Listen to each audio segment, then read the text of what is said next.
Okay, everyone. I have 1 o'clock here Central Time in Illinois, and we are going to go ahead and get started. So, welcome everyone to the science behind popular eating trends. We are so happy to have you listen in on our Health at Home series. This is actually the third lesson of our Health at Home series. And we really thank you for joining us today. And we hope that you can listen in on some of our future lessons as well. We have muted everyone, I believe, but if you could please double check, make sure that you are muted. That will help to prevent feedback and any background noise. But you are also welcome to use the chat box at any time throughout the lesson. You can type in your questions and I will try to answer them via chat box as we kind of go along, but we are going to also have some time at the end for your questions and for your discussion. Please also make sure that you are not using your video. We ask this so that we can save on our bandwidth. We've got quite a few people on the call today, which we are very excited about. But we want to save on our bandwidth and have kind of an enjoyable experience for everyone. So please make sure that you are not using the video. You will also receive an evaluation later today. It will come to your email address. And we, of course, greatly appreciate your honest feedback. And so we really would enjoy seeing some of your responses. So please fill out that evaluation that will be coming later today. Okay. Well, Laura, are you able to hear me okay? And let's just do a quick little mic check for you. Yes, ma'am. I can hear you loud and clear. Awesome. Very good. Okay. Well, I am going to go ahead and now introduce Laura as our speaker. So Laura, if you could advance the slide here. Laura Barr-Walker is a University of Illinois Extension nutrition and wellness educator serving DuPage, Kane, and Kendall counties. She has been with Extension for over 20 years, and I have to say that sadly, Laura is going to be retiring at the end of the month, and so we are going to miss her expertise so greatly. You know, she's going out with a bang here with this webinar, so we are very excited for her. So Laura has expertise in general nutrition, food safety, and chronic disease management. She served as chair of the Healthy Aging Division for the Society of Nutrition Education and Behavior. My name is Jenna Smith. I am a University of Illinois Extension nutrition and wellness educator as well, and I serve the McLean, Livingston, and Woodford County area, and I've been with Extension now for about 10 years. So I will be serving as your moderator here today. Laura, I'm going to go ahead now and turn it over to you to go ahead and get started with this presentation. Thank you, Jenna. Good afternoon, everyone.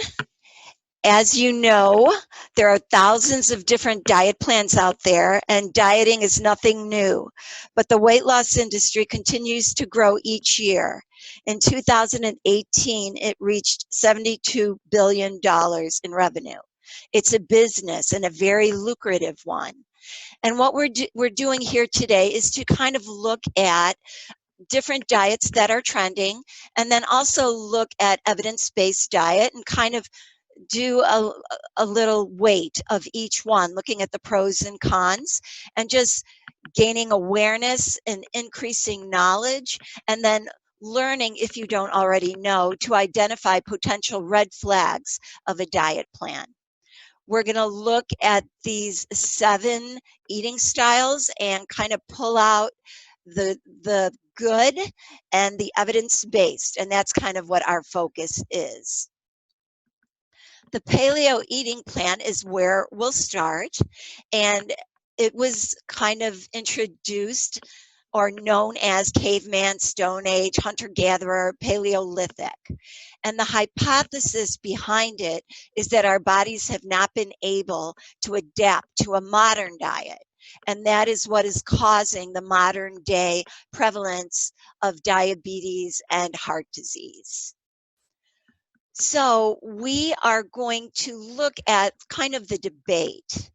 There is truth, and perhaps our fruits and vegetables are different slightly nutritionally, but we know that the fruits and vegetables that we have access to are very, very capable of nourishing our bodies. And we're going to just look at, is it really true? Do we really have to eat this way to decrease risk of diabetes, heart disease, and obesity? So what does the paleo diet look like? If we look at the green light over here, we see some very, very nourishing foods. And we know fresh fruits and vegetables, lean meats, fish, oils, and honey, they're nutritious foods. But if we look at the prohibit side, we also see grains, dairy, legumes. And now these foods are also very nutritious. So the paleo takes these foods out, and then we're looking at, well, if we're going to take these food groups out, how are we going to get the nutrients that these food groups provide in the long run? The paleo does include an 85-15% rule, which is follow it 85% of the time, and 15% of the time you can eat what you want or build in those other food groups. But that allows for about 2 to 3 cheat meals, if you want to call it cheat meals, each week. And that doesn't really make up for the potential nutrient loss if you don't build into your paleo diet the important principles of eating leafy green vegetables and orange vegetables and other very, very nutrient dense foods. So looking at the paleo plate, this is what it would look like. A lot more protein than we're kind of used to looking at, and then fruits and vegetables and water. Again, there is no dairy involved, or even dairy supplements like soy milk or something else that would provide the calcium and the vitamin D that the dairy group provides. And then when we look at the USDA My Plate, we just see this balanced kind of eating where we're building in all the food groups that are noted to provide nutrition, and doing so in moderation and knowing what are nutrient dense foods, what are these foods that we want to eat every day, and then what are some foods that we may want to eat sometimes for enjoyment. So when we look at paleo, we see the good things that it does. It encourages fruits and vegetables, nuts and seeds, and lean proteins. There's been 4 random control studies that show that there's weight loss and health benefits associated. The cons are that portion sizes are not recommended or even alluded to, and we know that a lot of America and across the world, portion sizes can be a problem. There's a heavy reliance on meat and grass-fed animals, which can be very expensive. So this could exclude a lot of people that really couldn't afford to be on the paleo diet. And how does that mix in with socialization, which really is what eating is about a lot of the times, is eating with our family, eating with our friends, and everybody can't afford to eat paleo. So that could be a little bit of a drawback for those that are doing paleo. There is an overemphasis on fresh foods. And as we know, fresh foods are more expensive than canned or frozen. Some paleo versions will allow for frozen fruits and vegetables, but not all. Whenever there's exclusion of entire food groups, that's kind of a red flag for us nutrition professionals. And as we know, if we take out grains, we're looking at a lack of vitamin B, especially thiamine B1 and riboflavin B2, because these are found in whole grains. And then calcium, again, with a lack of vitamin D and calcium, which are bone building and we need through all stages of life. When we get into restrictive eating, it's really hard to maintain that in the long term. And it also can start to have some eating disorder problems when that's all you're thinking about, what you're going to eat and how it's going to fit. There's an overemphasis on and no relaxation and enjoyment about eating. So when there's that kind of thing going on, sometimes there could be eating disorders or starting eating disorders for those that are vulnerable. There's also a lack of solid evidence, and we'll kind of look at what evidence there is on this slide, which these random control studies were less than 6 months, less than 40 participants, which is a very, very small group.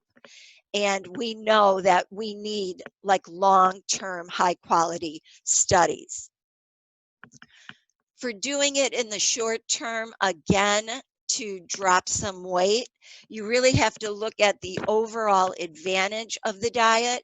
And if you're able to maintain the diet in the long term, if other people in your family are able to maintain it, and again, the affordability of the paleo diet are kind of some of the drawbacks. The keto diet. The keto is very, very popular right now. It was introduced in the 1920s as an effective treatment for epilepsy for children, really. So if we look at this plate, if most of our plates look like that, I think we would have some problems with cholesterol. We look at the eggs and the bacon and the avocado, which again are all fat, and then a little bit of mushrooms. So I doubt every keto plate is like this, but if they were, this is the kind of plate that could get us in trouble in the long run if that's what we ate all the time. So what the keto diet does, really, it changes our metabolism to burn fat instead of carbohydrate. And in order to get that done, everybody's a little different depending on your size, your body size, and your calorie needs. But basically, to get into ketosis, you need to have about 20 to 50 grams of carb per day, which is a very low carbohydrate diet by definition. So then your body transitions kind of into a starvation mode where you start burning fat because there's not enough carbohydrate to get glucose to your brain and to your muscles. So with this fat burning for energy, we get ketones. And this state of ketosis is that our body is now burning fat. We could get in trouble if we get into ketoacidosis. So folks that do choose to go on this diet for weight loss reasons and quick weight loss reasons, like if they needed surgery and they needed to lose weight quickly, or if they were just extremely overweight and rather go into really drastic measures like surgery, if you just went on this diet under the supervision of a doctor and kind of kept track of your ketones, you could really lose weight. But again, in the long run, as a lifestyle, that is what's questionable. It is severe restriction. It does put stress on the body. There's no doubt it puts stress on the body because our body usually runs on glucose, and now we're switching gears to have it burn on fat. So if we're looking at what the diet looks like, so to speak, we can look in the green box and see a lot of fat. That's kind of what it's doing. This diet is made to use fat as energy. So you see things like butter and lard and coconuts and hard cheeses and eggs and red meats and organ meats, and these kind of foods we mostly as health professionals would say eat these sparingly. But in a keto kind of look, there's no bars hold on these foods. And that's where we get questions on what does this look like in the long run for people? When we're looking at the percentage of calories in this diet, we're looking at, again, low carbohydrate, about 5 to 10% of daily calories, high fat, 70 to 80%. So again, we're going for those high fat foods. And generally speaking, when we're looking at fats for a nourishing diet, we're looking for mono unsaturated fats and poly unsaturated fats, not the saturated fats that kind of are focused on in this diet. The prohibitions, if we look at beer, wine, ice cream, full fat milk, candy, if we take all these out of our diet, no problem. But when we start taking grains and fruits and fruit juices and legumes out of the diet, that's where it gets a little bit questionable.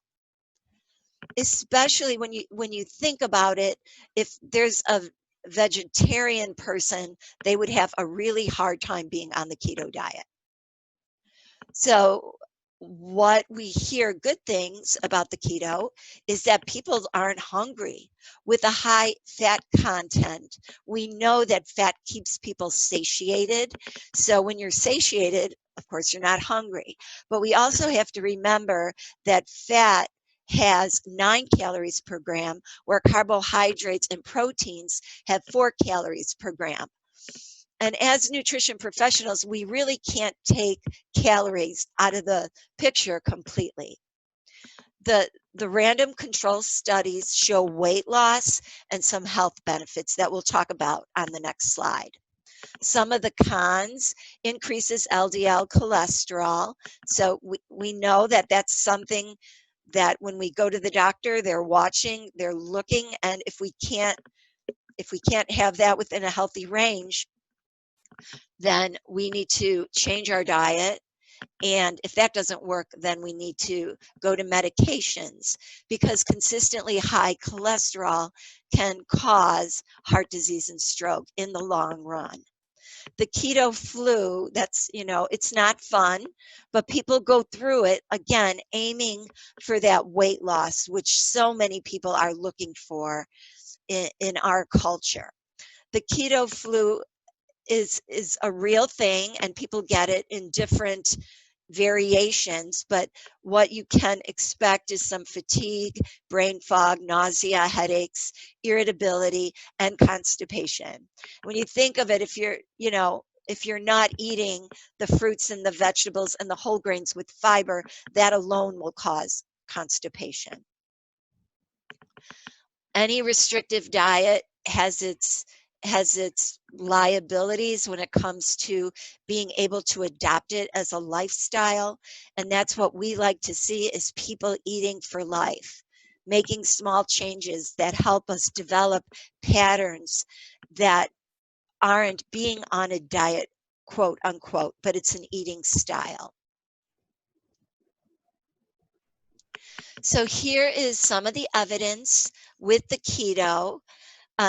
As you can see, there was 1,415 participants. That's good, much better than 40. The trials were less than 12 months. And again, more studies are needed to see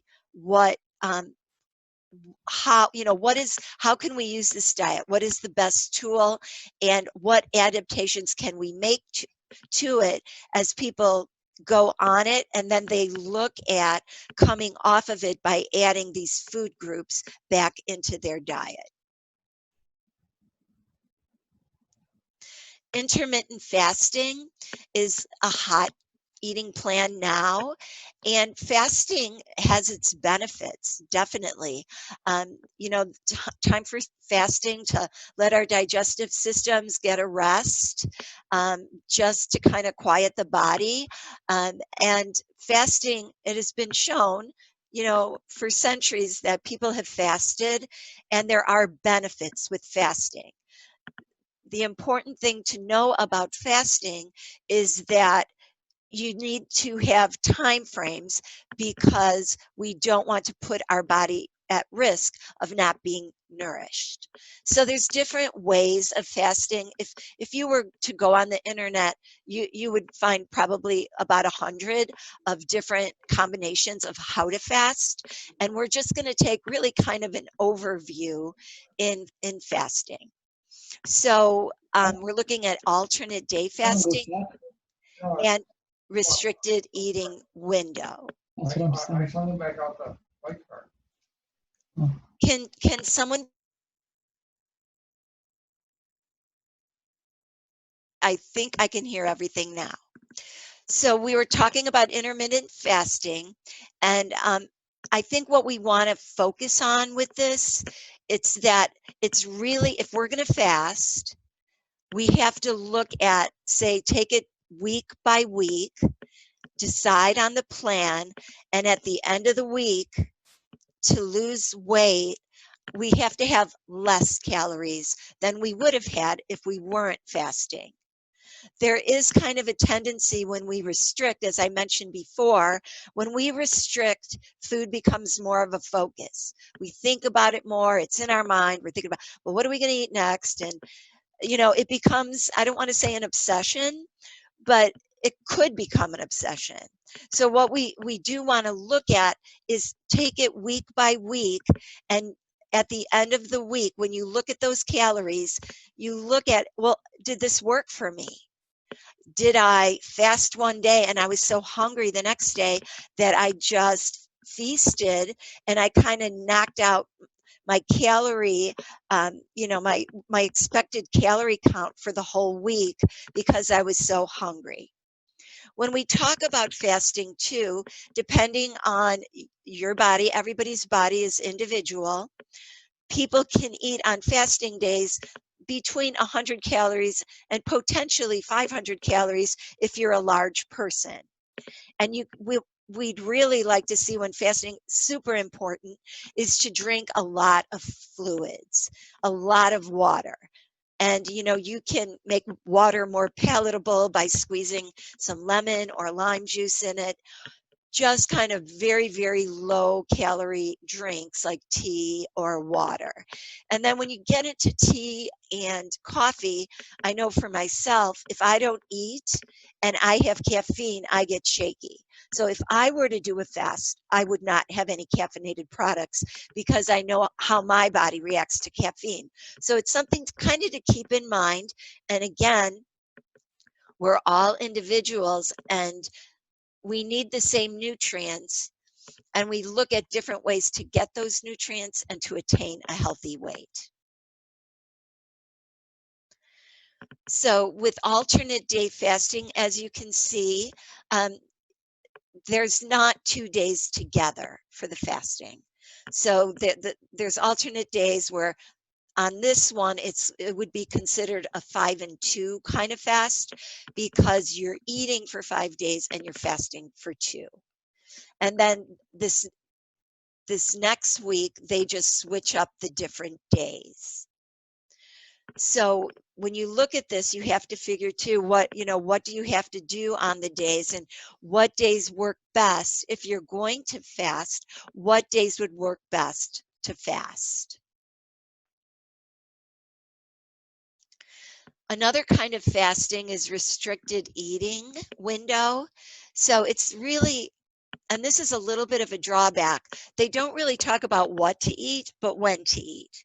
So again, most nutrition professionals would focus on those nutrient-dense foods on the times that you are eating. So at least having a salad a day and getting those lean proteins and low-fat dairy. So nutrient-dense foods during the window. And then it could be an 8-hour window or it can be a 4-hour window. So again, each individual has to figure what works for me.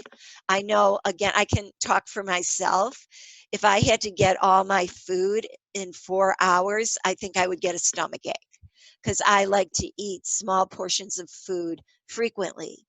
So every individual is going to be different. So you kind of take a look at what would work for me based on what I know about my body. And it's really important to become an expert on your body, working with a healthcare team who can help you guide your way from avoiding chronic disease and aging well and being healthy and active as you get older. The pros, again, fasting can be good, effective for weight loss if it's done the right way. If you The good thing about it is that you don't really have to think a lot about, oh, I can't eat this, I can't eat that, I can't do this, I can't do that, because really all foods are allowed. Again, if you want, to give yourself a treat during your non-fasting day, just make sure the portion is right, but there are absolutely no food restrictions.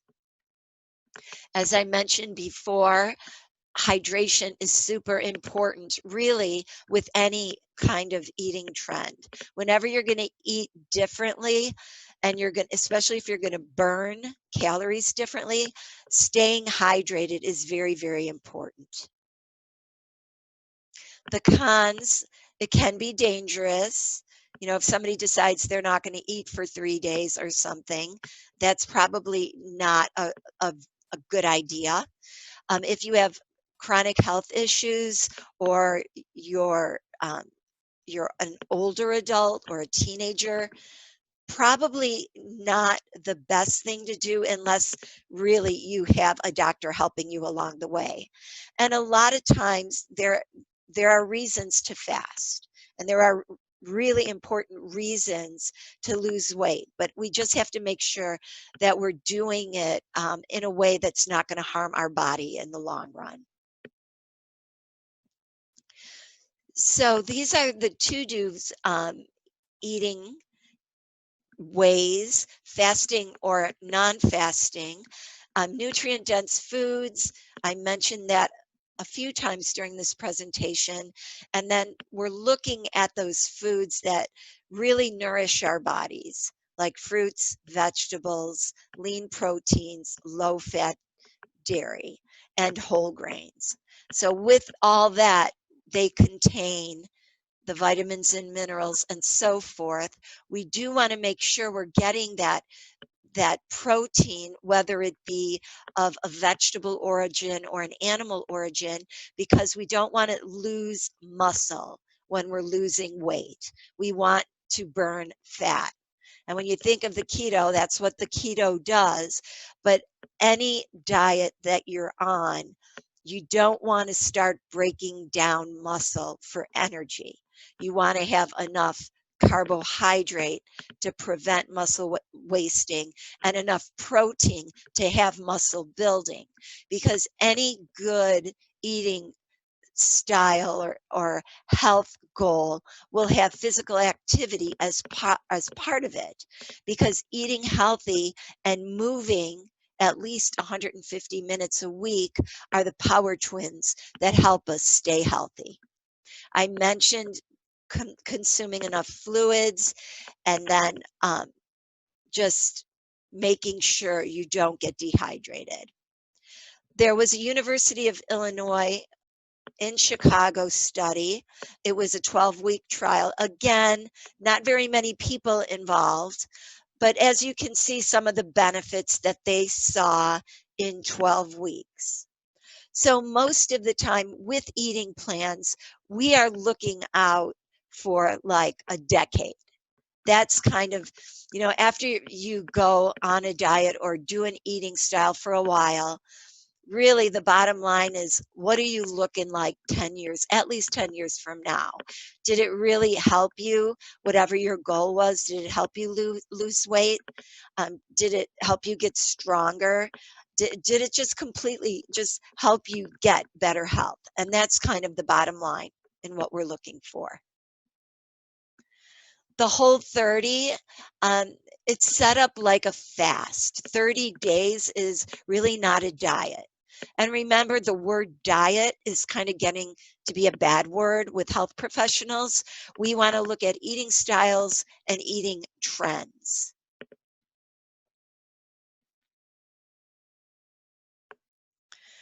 So this eating style was developed by Melissa and Dallas Hartwig, and it's more indicative of a fast or a detox approach because it only lasts 30 days.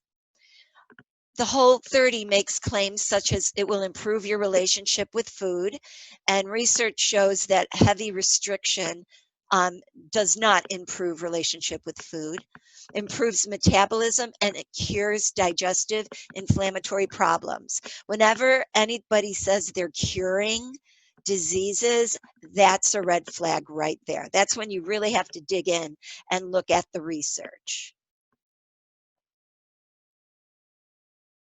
So this is when we're looking at the Whole30. Whenever we take out whole food groups, again, not good. Vegetarians don't have a chance with this because you can't have beans and things that they count on for protein. Taking out dairy, again, calcium, vitamin D. After 30 days, the food groups are reintroduced. So may be helpful if you had an allergy you didn't know about and you took out a lot of food and you started adding it in and you notice, hey, I have this kind of reaction, that it might be helpful in that way. So some of the foods it includes, again, in the green, and then in the red, the prohibits. So what I'm not comfortable with is prohibiting grain, dairy, beans, soy products, unless you're allergic to soy. Soy is a good and nutritious food. If you take out alcohol, salt, sugars, oils, processed foods, that is helpful for anyone that's eating anyway. If you take out all that processed foods, that will be helpful. So the pros: high vegetable content, focus on real foods, and eliminates added sugars. Cons: exclusion of entire food groups. There is a no pain, no gain rhetoric in this plan. You could find it online. And that, again, does not sit well with trained nutrition professionals because we want to encourage people to be healthy. And no pain, no gain isn't the way that we want to go. And where that comes in is that this is a 30-day plan. And if on day 29 you had a bite of rice, you would be, that would be red flag, and you would have to go back to day 1. So the Whole30 could really turn into a Whole30, 60, 90, and then we're really getting into potential nutrient deficiencies when we're eating this way for 3 months. So that no pain, no gain rhetoric doesn't work for us. It's a short-term approach, and the promise to cure ailments, there's no science behind it. There's no studies. There are testimonies. So anybody can say, I did this and this worked for me. And we can say, well, I'm happy that's working for you. But does it work for 1,000 people? Does it work for 10,000 people? And that's really where the science comes important when we're talking about eating patterns. This diet was rated 38 in the 40 best diets overall.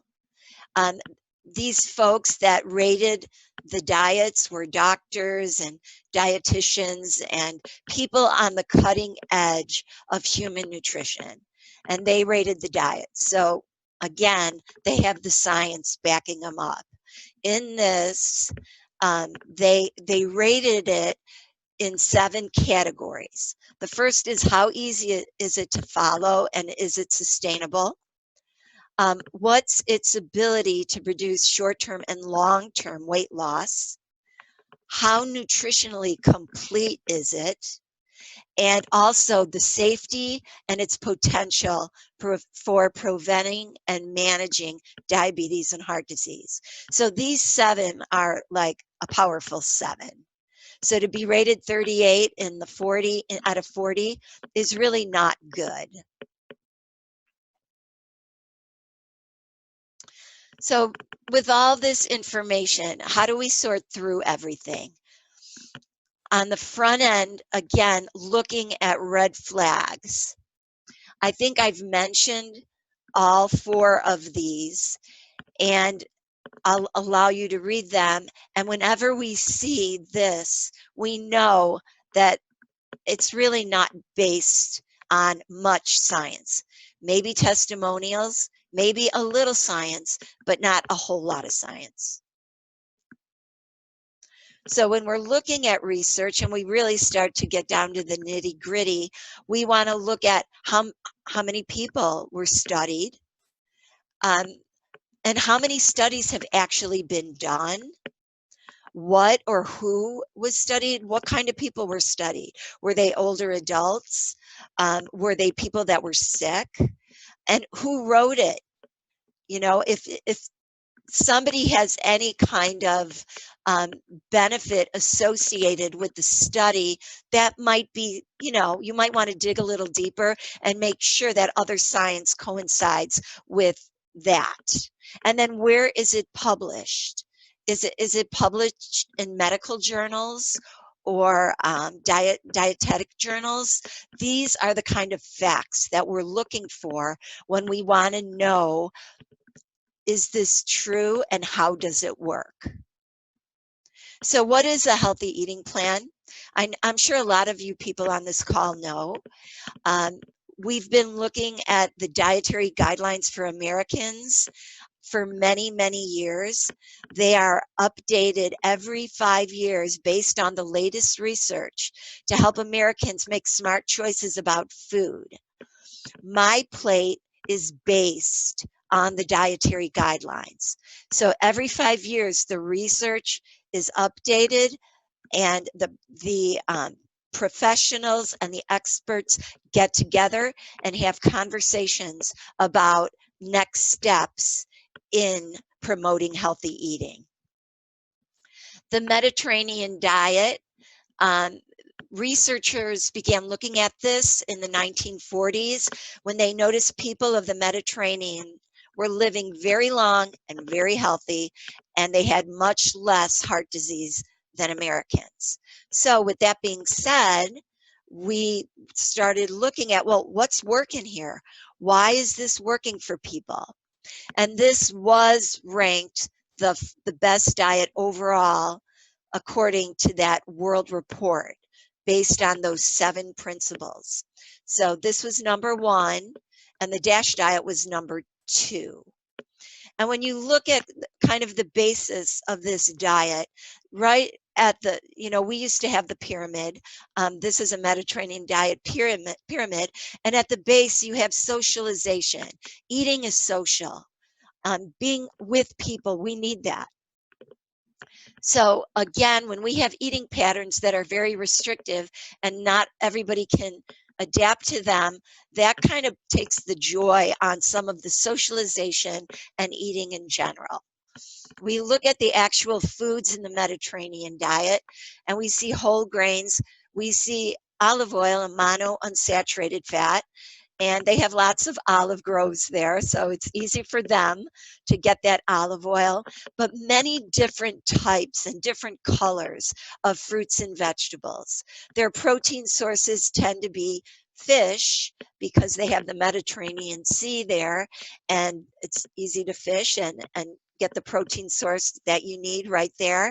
And then you see the categories that are a little bit less, like the eggs and the cheese and the meats and the sweets. So again, an eating style that works. There is a large body of evidence with the Mediterranean diet. What it's showed to increase lifespan and lower incidence of chronic disease.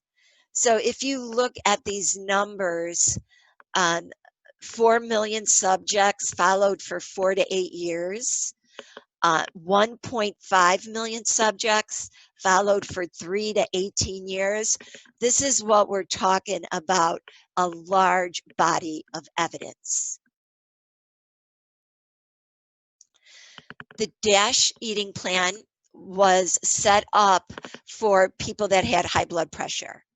So it's similar in a lot of ways to the Mediterranean diet, but there's absolutely no added salt. And that this is like step one. If you go to the doc and you have high blood pressure, one of the first things to do is like lose the salt. So we look at ways to do that, cooking with herbs and spices. We look at what the DASH eating plan is like.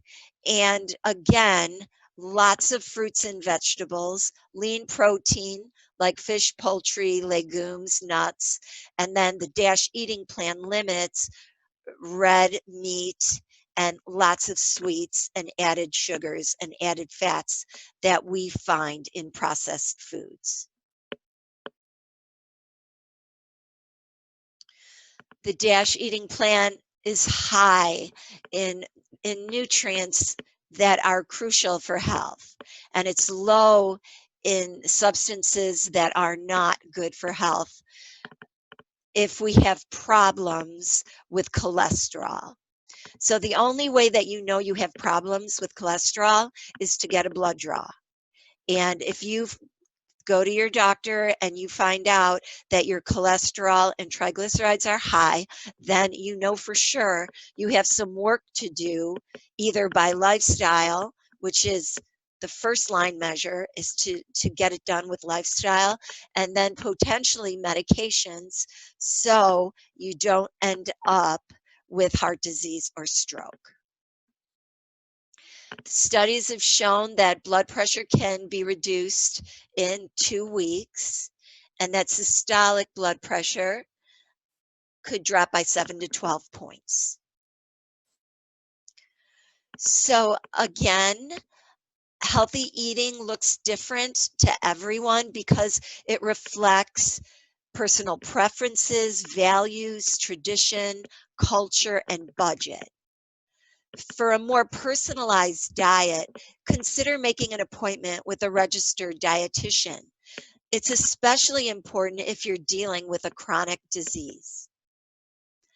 However you get to that diet that works for you, where you're a healthy weight, where you go to the doctor and everything, your blood pressure is good, all your biomarkers are good, you know that you've achieved a health for yourself, and to stick with that plan, and also to just enjoy your food. Having the healthy diet, and again, I know it's very simple, but I say it to so many different groups I speak with, is to have everyday foods and then sometime foods. Sometime foods looking like ice cream, cake, whatever it is to celebrate a birthday or a special occasion. That's important to enjoy our food. But the real reason that we eat is to nourish our body. And we get that eating plan that does that, gets us in a good place along with exercise. And we know that we have some success there. At this point, I am not seeing any chat. I know Jenna's been attending the chat.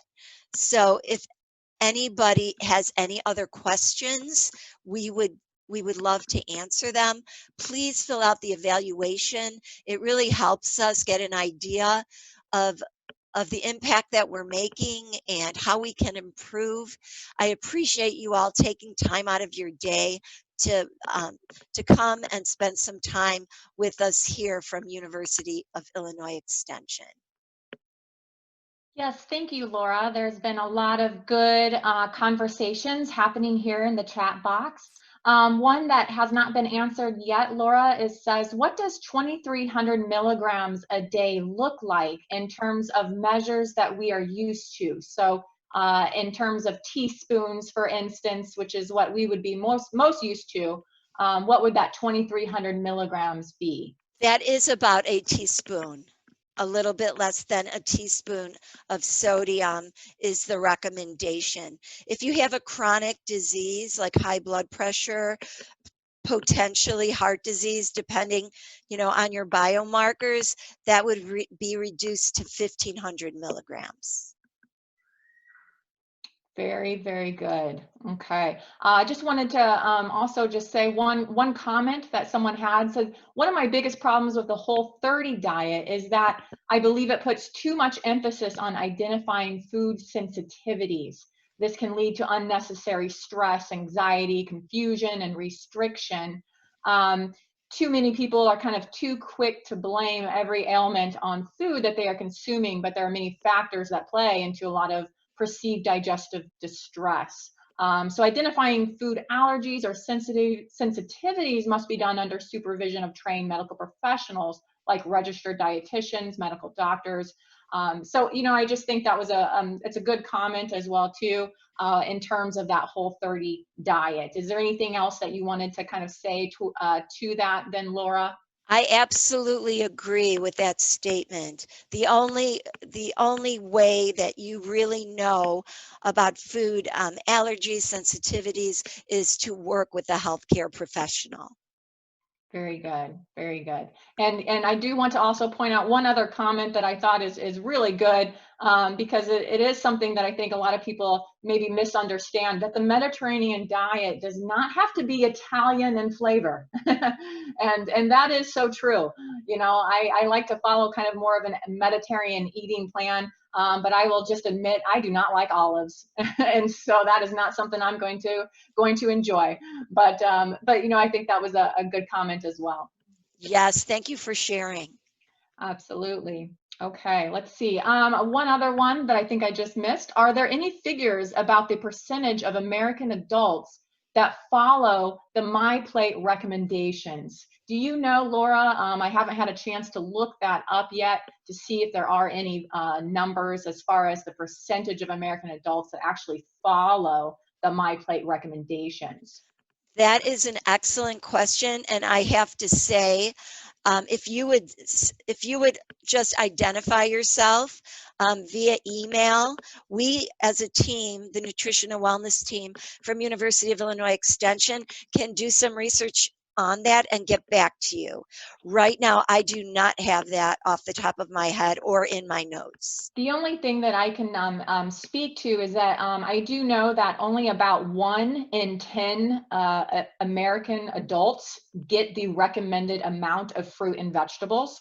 So that, of course, is something that we really need to work towards is getting more of those fruits and vegetables in each day. 1 out of 10 is simply just not enough. So I do know we need to do a lot better at following the My Plate in terms of those fruits and vegetables in particular, and how those are supposed to cover half the plate and how they are just not, we're not quite there yet. But yes, Laura, we can definitely send that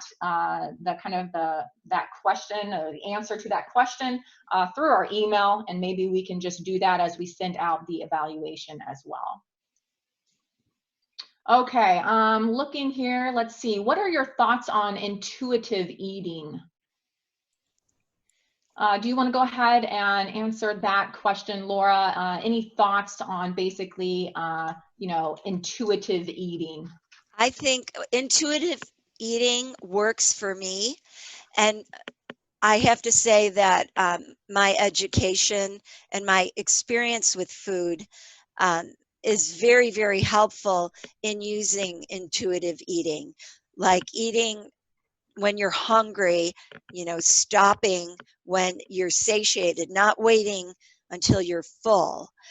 So I think intuitive eating has a place, but I also think that nutrition education has a place, and there should be a balance with really knowing what works based on science and then listening to your own body and figuring out what works for you as far as timing of meals, the types of fruits and vegetables you like, and other personal kind of decisions. Would you like to add anything, Jenna? Well, I would just say as well, that I kind of like to take that non-diet approach. I feel like a lot of times as we focus so much on this whole diet approach, and when we start restricting our foods so much, it becomes such a focus, I think, in our minds that that is typically something that, you know, as we are always thinking then about food and always thinking about food and this diet that we might be on, that can, you know, that can maybe do some kind of more damage, so to speak, in terms of, you know, mentally thinking about food, and then it's always on your mind, and you're more likely to maybe kind of fall into those traps of overeating.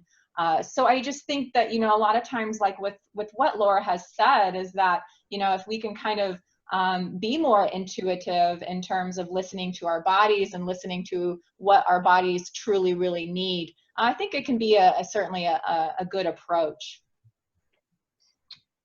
Okay, let's see. I've heard a lot of opinions on drinking milk as an adult. Many people say that adults were not meant to drink milk and see dairy sensitivities due to our emphasis on drinking milk. So what is your opinion on that, Laura?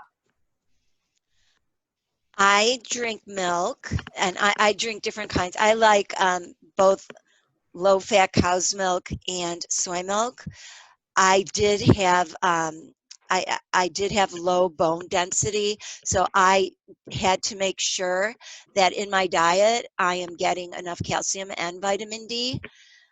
I don't have any GI distress with milk. Um, so for me personally, I think it's a really good source of calcium and vitamin D. But I also respect the fact that other folks may not want to drink milk, or have a view that it is only for, you know, small mammals, if you will. And with that being said, I would say if that is how you view it, then not having milk is okay, but you just have to make sure that you have adequate calcium and vitamin D in your diet to keep bones strong throughout the lifetime. Yes, and I would just echo that. You know, milk is something, it's very, very nutritious, and it's very hard to find foods or beverages that really mimic milk. Even a lot of the, you know, alternative milks, maybe just they're not always quite up to par in terms of their nutrients that they offer. So if you are not drinking milk due to different reasons, then I think it's just going to be more and more important to make sure that you do focus, especially on those nutrients that might be missing in your diet, and try to get them in other ways, calcium, vitamin D, especially. Okay, well, we still have a few more minutes, so we're going to just kind of keep on going with some of these questions as well here. So let's see. It says, I read a few weeks ago that frozen pizza supplies were low. This is just kind of an interesting one. Lunch meat and other meat may become scarce since meat processing plants are shutting down to COVID hitting their employees. So we certainly are in a very different time right now, where we are seeing a lot of supplies just kind of low as well too. And, you know, a lot of the convenience type foods that people are migrating to, you know, those foods may not be in supply as much as maybe some of the others as well too. So I don't know, Laura, if you want to talk a little bit or anything in terms of kind of what we are seeing right now with COVID-19. There's a lot of questions in terms of, you know, what should we be eating, and also even, you know, as those are sick with COVID-19. Yes, I know. I've been in the stores and I've seen cans of tuna limited. I'm not one to eat processed meats, so if those are going, I guess, you know, I mean, they have a long shelf life, and based on your tastes and your budget and what your family likes to eat, if that's something that you want, sure, it's good to have a small supply.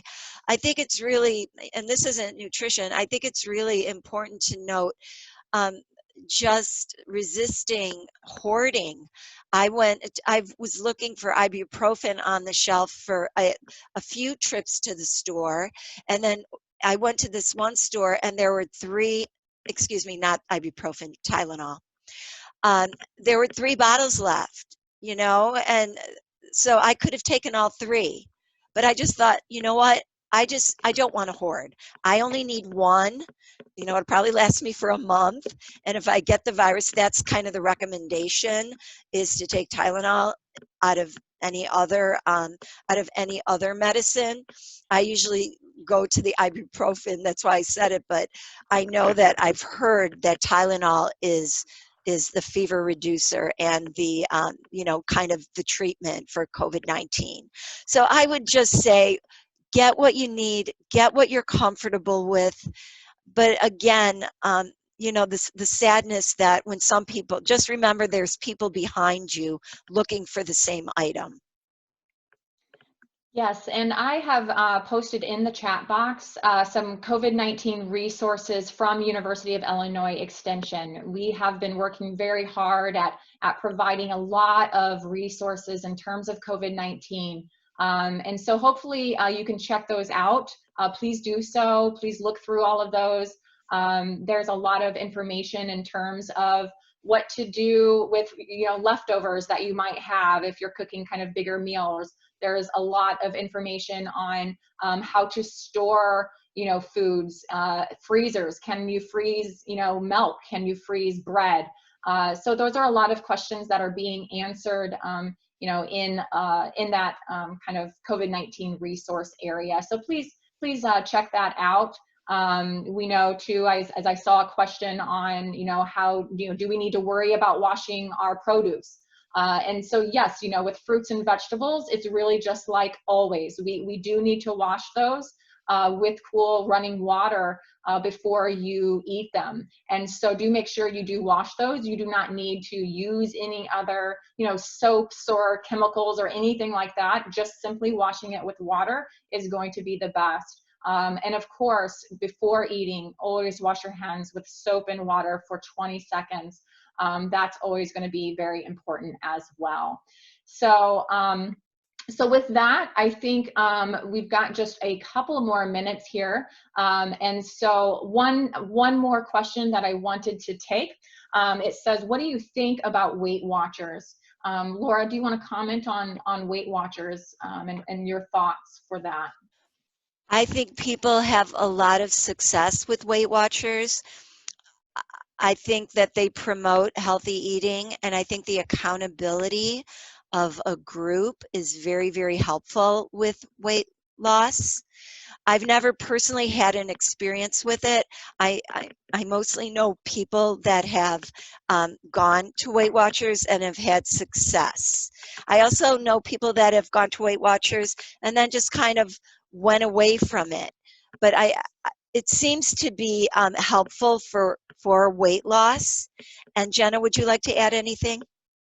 No, I think that's, what you said is very true. I think Weight Watchers can be a very good start to a lifestyle of healthy eating. And that's really what we want to try to push, is not necessarily these diets, but just a simple approach to healthy eating and a healthy lifestyle. And I think Weight Watchers certainly can do that. So Laura, if you want to go ahead and advance the slide. We do want to just let you know that we do have a texting program called Extending Wellness.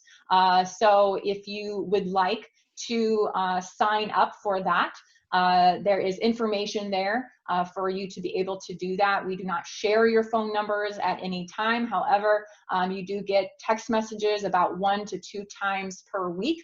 And it has all sorts of information regarding healthy eating, financing, family issues, lots of great information there.